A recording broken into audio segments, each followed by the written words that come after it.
নমস্কার বন্ধুরা, আরেকটি নতুন ভিডিওতে প্রত্যেককে ওয়েলকাম জানাই। তো মেদিনীপুর রেঞ্জের কেমন কি ইন্টারভিউ হচ্ছে এই নিয়ে প্রত্যেকের অনেকের একটি জিজ্ঞাসা ছিল। তো আমার একটি ক্যান্ডিডেট তার মেদিনীপুরে ছিল, তার পুরোপুরি যে এক্সপিরিয়েন্স কেমন কি হলো, কি নিয়ে যেতে হচ্ছে, ওখানকার ইন্টারভিউয়াররা কেমন ব্যবহার করছে, A to Z এই ভিডিওতে আলোচনা করেছে। তো তোমরা সম্পূর্ণ না টেনে ভিডিওটি শেষ পর্যন্ত দেখতে থাকো। আর যারা নতুন রয়েছে অবশ্যই চ্যানেলটি সাবস্ক্রাইব করে পাশে দেখো। আমার মেদিনীপুর পুলিশ লাইনে ছিল। আচ্ছা, মেদিনীপুরে কিরকম কি হলো বলো তো? মেদিনীপুরের খবর এখন কারো থেকে পাইনি। মেদিনীপুরে এমনি স্যারগুলো বেশ ভালো, আইনের সাথে কথা বলছে, ব্যবহার ভালো করছেন। কালকে আবার বলতে আমাকে প্রথম থেকে বলছি, কালকে প্রথমে আমাকে আসতে বললো, আমি বললাম, আমি যখন ঢুকি স্যাররা কথা বলছি, আমি বলছি স্যার আসতে পারি? হ্যাঁ, একজন স্যার বললাম যে হ্যাঁ এসো গেছি, আমি উইশ করছি, আমি যে বললাম যে good afternoon to all sir and ma'am.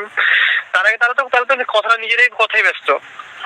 আচ্ছা, আমি আমার কথা বললাম, তারপরে একজন স্যার বললো যে বসো, যে বসে ধন্যবাদ জানালো, যে বলছে তোমার নামটা কি? বলছে স্যার রাজেশ বারিক। একজন জিজ্ঞেস করলেন, যে বলছে আরেকজন স্যার বলছেন, সেই সামনে আমাকে একজন স্যার জিজ্ঞেস করছেন, আরেকজন স্যার সেই কথার মাঝখানে কথাগুলো বলছে আর কি। বলছে তোমার পড়াশোনা? বলছে এইচএস পাস। বলছে কত সালে? আমি বলছি স্যার 2020-তে। বলছি গ্র্যাজুয়েশন করোনি কেন? বললাম স্যার আমি গ্র্যাজুয়েশনে ভর্তি হয়েছিলাম, আর্থিক কারণের জন্য বন্ধ করে দিয়েছি ফার্স্ট সেমিস্টারের পর। বলছে কিসে ভর্তি হয়েছিল? বলছে স্যার প্যারামেডিক্যাল। বলছি প্যারামেডিক্যাল? আরেকজন স্যার বলছে প্যারামেডিক্যাল তো ভালো সাবজেক্ট, ছাড়লে কেন? স্যার বাড়ির আর্থিক অবস্থা খুবই খারাপ, এই জন্য সেটার পর লোনও পেলাম না, বাড়িতে দিতে হলো না, ওই জন্য বন্ধ হয়ে গেছে। বলছে আচ্ছা। দিয়ে আমাকে কোশ্চেন বলতে 3টা কোশ্চেন জিজ্ঞেস করেছে। বলছে বলো রাজেশ, ভারতের প্রতিবেশী রাষ্ট্রগুলা বলো। আমি নাম পত্র বলে দিলাম। বলছে এরকম না, কোনটা কোন দিকে আছে বলো।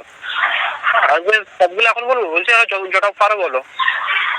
হ্যাঁ, দিয়ে বললাম 4-5টা মতো বললাম। উত্তরে নেপাল ভুটান, পূর্বে বাংলাদেশ, দক্ষিণে শ্রীলঙ্কা, আর দক্ষিণ পশ্চিমে মালদ্বীপ, আর আফগানিস্তানটা মানে ভুল বলা হয়ে গেছে। বলছে ঠিক করে বলো। দিয়ে সেটা বললাম ঠিক করে। বলছে আজকে বলতে পারিনি। বলছি স্যার আরো এই মুহূর্তে মনে পড়ছে না। বলছে হোক ঠিক আছে। বলছে আমাদের ভারতের ইউটি কটা আছে? আচ্ছা, তারপরে আমি বললাম স্যার 8টি আছে। বলছে নাম বলো। বলছি স্যার সবগুলো এখন বলতে পারবো না। যে 4-5 বলছি যটা পারো বলো। যে 4-5টা মতো বলেছি। হ্যাঁ, যে বলছে আচ্ছা ঠিক আছে। তারপরে আমাকে ধরেছে বলেছে ভারতের স্থলভাগের দক্ষিণতম বিন্দু। স্যার মূল ভূখণ্ডের হচ্ছে কন্যাকুমারী। বলছে আর একটা এমনিটা বস্তু। বলছি স্যার সেটা বলার চেষ্টা করলাম, আর মনে পড়লো না মুহূর্তে। হ্যাঁ, দিয়ে বলছি পদুচেরি। বলছি না স্যার পদুচেরি নয়। বলছে হোক ঠিক আছে তুমি আসো তবে। না, ভালো হয়েছে তোমার ইন্টারভিউ। মানে অনেকে পারে না, তাদেরকে ছেড়ে দেয়, তোমাকে ছাড়েনি, বুঝতে পারলে? প্রথম দিকে বললে স্যার পারবো না, মানে বলেছো, মানে পুরোটা বলোনি, তাও তোমাকে টাইম দিয়েছে, ঠিক আছে, ভালোই হয়েছে। হ্যাঁ, এবার বলছে তুমি ঠিক করে বলো। এবার সেটা ঠিক করে বললাম একটা, মানে কমপ্লিট হয়নি উত্তরগুলো আর কি। না হলে বলেছে, আর হাসি মুখে বলেছে, স্যারগুলাও হাসছিলেন। হ্যাঁ, নার্ভাসনেসও হয়নি, সবগুলো ঠিক ছিল। এই কোশ্চেন গুলো খাপছাড়া হয়ে গেল, 3টা পয়েন্টটা মনে পড়লো না, আর সবগুলো গুছিয়ে বললো না আর কি উত্তরগুলো। ও ঠিক আছে, মানে নার্ভাস হওনি তো? না, নার্ভাস হয়নি, হেসে কথা বলেছি। কিন্তু স্যার একটা জিনিস ভুল হলো, ওই যে বললো ঠিক আছে তুমি আসো, আমি উঠে পড়েছি, তখন একজন পাশে স্যার বলছে পদুচেরি তো ভুল বললাম। বলছি স্যার আমি এটা বললাম। বললাম না স্যার পদুচেরি তো নয়, যেটা আছে না মনে পড়ছে না সেটা। বলছে আচ্ছা হোক ঠিক আছে। ও আচ্ছা আচ্ছা, ওটা দাঁড়িয়ে বললাম, মানে আসতে বলেছি, আমি উঠে পড়েছি দিয়ে কথা বললাম। আচ্ছা, ওর সাথে কোনো সমস্যা হবে না। আর এই যে ঢুকে পড়েছে বললাম, এই 6জন স্যার পুরো 4 বড় রুমটা তো 4 কোণে বসতে বললাম, পুরো রুমটাই বসতে। আমি কিন্তু বাকি 3জন স্যারের সাথে আমার চোখে চোখ হয়েছে, আর গুলা স্যার তারা আমাকে জিজ্ঞেসও করে নেন, তাদেরকে দেখিনি। ওরকম সব জায়গাতেই হয়, সবার দিকে তাকানো সম্ভব না। ইউ কাটিং এ বসে রয়েছে সবাই। হ্যাঁ, একদম কার দিকে তাকাবে আর কার দিকে তাকাবে না। হ্যাঁ, সেরকম বসছে। আর কি কি ডকুমেন্ট নিয়ে যেতে হচ্ছে? ডকুমেন্টস বলতে প্রথমে সেখানে তো 2টো ফর্ম ফিল আপ করতে বলছে। একটা বাংলায় দিয়েছে, যেটা তো গ্রুপে দিয়েছিলেন আপনি, ওটা দিয়েছে। আর ডকুমেন্টস বলতে আমার লাগছে ভোটার কার্ড বা আধার কার্ড বা প্যান কার্ড, যেগুলো একটা লাগছে। জেরক্স আর অরিজিনাল দেখছে সেখানে।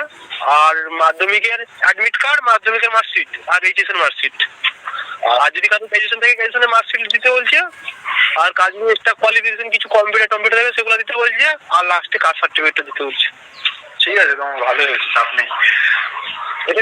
এটা 10 মতো পাওয়া যাবে তো? হ্যাঁ, 10-এর উপরে পাবে, চাপ নেই। টেনশনে থেকো না, রিল্যাক্সে থেকো, আসতে হবে, ঠিক আছে? হ্যাঁ হলে তো যাবো অবশ্যই। অবশ্যই আসতে হবে। আর আমাদের এই কোচিং নিয়ে তোমার কেমন কি মনে হলো? কোনো লাভ? আমার তো ফার্স্ট টাইম যেটা ছিল, আমার তো এক্সপিরিয়েন্স ছিল না, আমার সম্পূর্ণ এটা সেখান থেকেই হয়েছে। বেশ বেশ।